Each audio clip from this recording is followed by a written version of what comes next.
Lisa here. Welcome back to my channel and welcome to the first ever Oracle by the Book. So I mentioned starting this up recently in my Tarot by the Book series, but Oracle by the Book is, I think, going to be a monthly series where once a month I randomly select an Oracle deck from my collection and I give us a 3-card intuitive tarot reading, or excuse me, a 3-card intuitive Oracle reading using that randomly selected deck.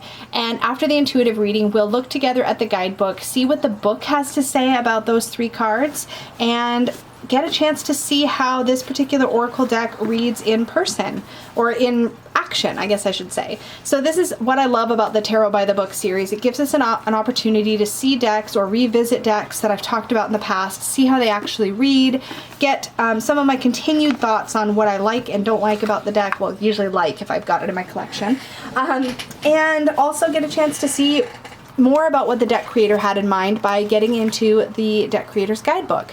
So this week, as you can see, I randomly selected the Animal Kin Oracle by Sarah Wilder. This deck initially came out as, I believe, a Kickstarter crowdfunded deck independently, and then it got picked up by Mass Market. The edition that I have, I think, is the first Mass Market edition. I'm just going to double check if it says. It doesn't say, but my copy was published in 2018. I believe that if you get this now, the backings are different. I could be wrong about that, but I think they are. In any case, it comes in a really nice sturdy 2-piece box, which I love, and it's a deck-sized box. This is a Hay House deck, and Hay House fairly regularly, I want to say at least a couple times a year, has a really great sale, so that's a good time to check for this deck. I don't know, if not, then also you can find it, I believe, readily available on Amazon. I will try to remember to have a link for it down below. So let's take a peek at the artwork.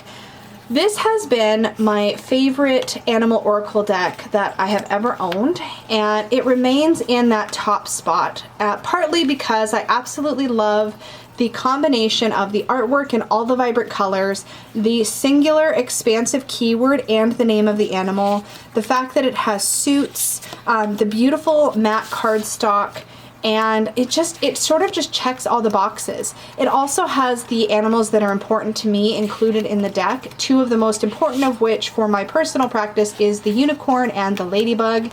And so you'll note that I talk about that a lot when it comes to animal decks, but for Oracle decks, I really want my Oracle decks that feature animals to have both a unicorn and a ladybug. And I'm blessed to actually have a few of them now, but this one has been my favorite for so long. It's also got a good number of cards. I think there's 64 or 65 cards in the deck, and it's just wonderful to read with. I have always really enjoyed it from the moment I first got it, and I think it's a real gem, and it's one of those decks that just doesn't get enough airtime, I think, on YouTube, but I really absolutely adore it. So here's my unicorn card. I just noticed today, I was so sad to see that somebody out there on like Etsy is selling knockoffs of this deck. It's really quite sad. I think they called it like the Marvelous Unicorn deck or something. I don't know. It was really disappointing though. I was like, why are you selling a knockoff? Knockoff decks are no good, guys. Don't buy those. Don't buy them. They're terrible. Okay, anyway, I'm off track. Let's get back on track. So in the 3-card intuitive read for our month ahead, I'm going to be pulling a card to represent the energy of the month ahead, a card to represent an obstacle we may face in the month ahead, and another card to represent the advice for our month ahead. So if you'd like to participate in that reading, then I would suggest that you take a couple deep breaths, settle into your seat or wherever you might be while you're watching this reading, and focus on your month ahead so that you are receptive to whatever messages come through that are meant for you. This reading is going to be for the month of June 2020. If instead you stumble upon this video some other time, then while I'm shuffling, focus on an issue at hand, and as the cards come up and the messages come through, apply those messages to that situation. Often we stumble into these sorts of videos and these sorts of moments right when we're meant to receive those messages, and I don't think it's a coincidence. I don't watch other readings super often, but every time I do, there's definitely a message there meant just for me. So that is how I feel like things like this actually tend to work. In any case, I'm going to take a couple more shuffles and then we're going to dive into my intuitive reading, and then we will look together at the guidebook and see what Sarah had to say about those cards as well. All right, here we go. Our energy for the week ahead is, or excuse me, the month ahead is the Owl, intuition. Our obstacle for the month ahead is Wombat, exploration. And our advice for the month ahead is Deer, grace. So I'm going to zoom us in on these cards, talk through my intuitive reading of them, and then we're going to dive together into the guidebook. So let's get us zoomed in and see what we think here. So first, our energy of the month ahead is Owl, intuition. This tells me that throughout the month of June, it's going to be front of, I was going to say front of mind, but that's not quite the right energy I want to evoke here or invoke here. But rather, it's going to be a month where we're really relying on our gut to get us through the month. We're probably going to come up against some situations where we need to navigate it not so much from an intellectual place or from that knee-jerk reaction place, but really from what we're feeling deep down. What do we know is true? And when I see cards like this come up to represent the energy of a whole month, it tells me it's going to be important for me to be a little softer and a little quieter so that I have space to really hear that intuition, to really hear that inner voice. For those of you who are meant to receive this message, the owl is giving us that advice to pay attention. Owls are, as part of their hunting process, right? It's important for them to pay very close attention, to be still, and to strike only when the moment is right. So that would tell me too that it is definitely not a month for reactivity or overreactivity. If we're moving too much, if we're reacting too much, then we're going to miss out on the good prey. That sounded really terrible, but hopefully you know what I meant by that. So definitely a month where it's going to be important to listen, to pay attention for any of those sort of signs and synchronicities and really be present. That's the other thing about a card like this, is it tells us that if we're too busy, if we distract ourselves too much, then we'll miss those opportunities. Looking at the obstacle for the month ahead, we have the Wombat, exploration. This is interesting because it does feel like it's in direct opposition to the energy of the month, whereas Owl, I think, is really telling us to be a little still and to listen and to be cautious and perhaps even a little slow moving. The Wombat, exploration, is telling us that we're going to be battling a little bit with that restless legs feeling. We want to get moving. We want to go do things. We want to maybe make up for some lost time. A lot of us have been cooped up for a while and we want to just do all the things, check all the boxes, and have the experiences we feel like we wish we could have had over the past couple of months. I think that being in the obstacle position warns us that that's not necessarily in our best interest. It's just what our inclination is going to tend to be. And I think it's going to be important to balance out that need to shake up some of the stagnant energy with the quieter energy that we're being called to step into this week. Excuse me, this month. I'm so used to doing this on a weekly reading. making the shift. So June, all about being more quiet, really listening, making space to be present so that we can be aware of those synchronicities, those moments, those signs. Wombat warning us that we're going to have the urge to do anything but be still. So we need to balance those things out. Our advice for the week is the Deer, grace. And again, I feel like even color-wise, when we look at these cards, these two feel much more harmonious with one another, and it's this like stinky wombat in here just messing things up. But the deer is really present. There's a mindfulness and a stillness, again, to the deer. Neither one of these creatures are speaking to me of fast-moving, dynamic energy. Yes, the owl can be dynamic, and so can the deer. When spooked, the deer can be incredibly nimble and quick. But I think that really it's going to be important to be alert, but not, I'm totally pulling this from a video. I don't remember who or somewhere, but be alert, but not anxious just came through. And I know I've heard that from somebody on YouTube about all of the crazy global stuff that's been happening lately. But I think Deer's advice to us is to really be present. Be present. I think really that's what Grace is talking about right now, is just really being present. So that, my friends, is my intuitive read for the month ahead. Our energy is about intuition. Our obstacle is about exploration and that restless legs kind of feeling, that restless needing to move. And our advice is grace, right? Be mindful, be present, be still. Let's take a look now at what the guidebook says. See what Sarah Wilder has to say about these three cards. And what other kind of little tidbits we can get from this. So these cards are numbered, but the numbers are really tiny. So this is card 58. It shows up right in the center of the mandala there. So 58 for Owl. Let's take a look and see what it has to say. So this is from the Suit of Spirit. I'm going to bring the card in as I read from the book. So the kin essence, limitations are gifts that enable us to further develop our psychic abilities. Oh, interesting. Owls are deeply mysterious birds that have an innate ability to see that which is unseen. The owl's intuition is powerful, both to tap into inner guidance, but also to open up channels of communication with other realms, allowing us to build our relationships with our spirit guides, angels, and soul family. Owls are patient hunters. This is more in line with what I was thinking. Watching over their domain with tenacity, waiting for the perfect moment to swoop and attack. Oh, I'm feeling very validated right now, guys. They are able to fly silently so that their unsuspecting prey has less chance to escape. It is in the act of observation, or excuse me, it is in the art of observation that the owl is able to determine the best course of action to take when hunting, which demonstrates that they have a well-adapted sense of awareness and ability. Since the owl has forward-facing eyes, which are as strong as binoculars, they're unable to focus or see closer or in their peripherals, and instead rely on their flexible necks to gather the remaining information they require before taking action. Combining physical limitations with a balance of intuitive guidance, owls teach us to play to our strengths and to trust that what we are perceiving is enough to follow through with pure intent. The solitary owl invites us to deepen our spiritual practices, turn inward for answers, and to develop a trusting relationship with our own intuition. They show us that a stealthy, still, and quiet spiritual practice can be more beneficial than those who take a more loud and proud approach.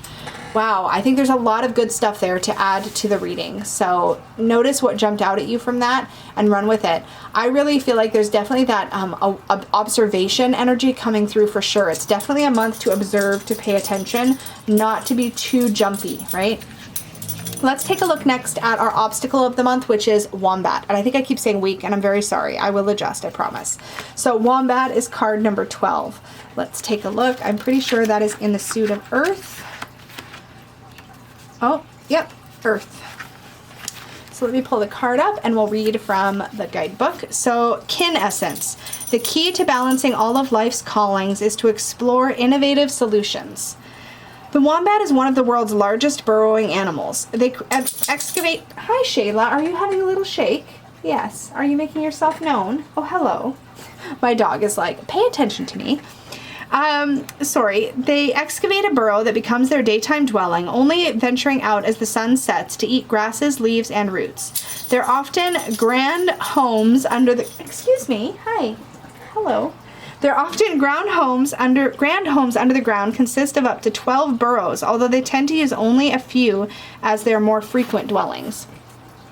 The wombat can be quite possessive of their burrows, so they tend to leave plenty of scent behind to mark their territory.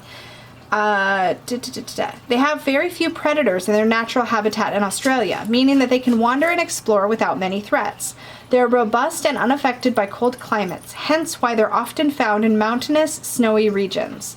A largely solitary animal, the wombat shows us that self-exploration, as well as real-world exploration, is essential to our soul's growth and development.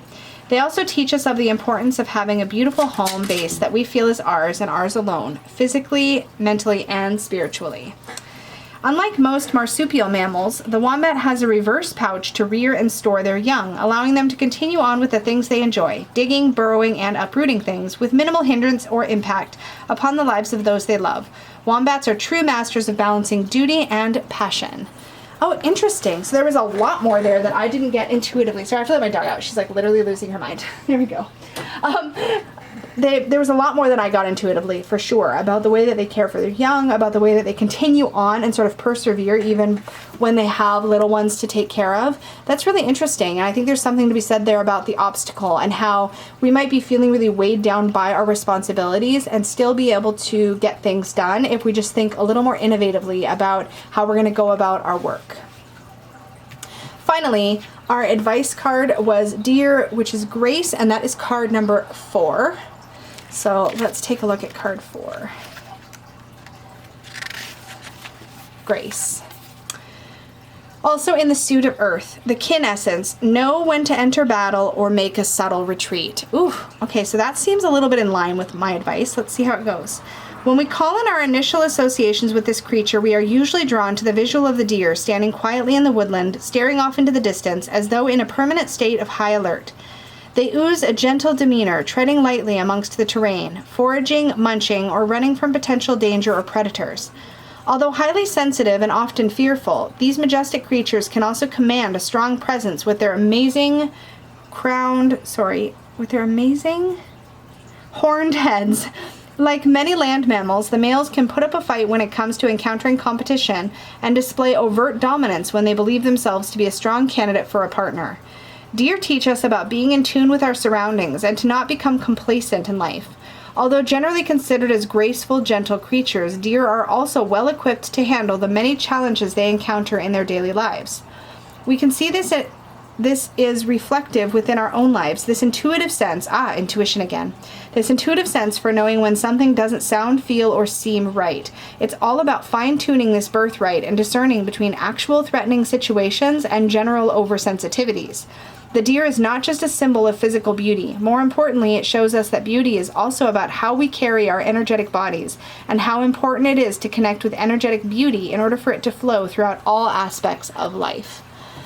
Beautiful messages in the Animal Kin Oracle. I really love this deck. I think there's a lot of animal wisdom in this deck. I think it's really gorgeous. The grace message to me really echoed what I was saying about not being overly reactive, and I do really feel like these cards harmonized well with each other, which was something I picked up intuitively as well. I think it's really important to move slowly this month. Definitely watch that tendency to react. Be innovative when those challenges arise, and I think you'll move through them okay. But definitely keep in mind that this is not going to be a month for jumping to conclusions, and it's not going to be a month for being overly reactive. We're going to want to take that step back, think things through, but ultimately trust our gut. If something feels off and we know that it feels off, then we need to trust ourselves because something is alerting us. Interesting that the owl uses intuition and that clarity that it gets through stillness and observation to hunt. And the deer uses that clarity and that intuition that it's using, its alertness, its observation skills to stay safe.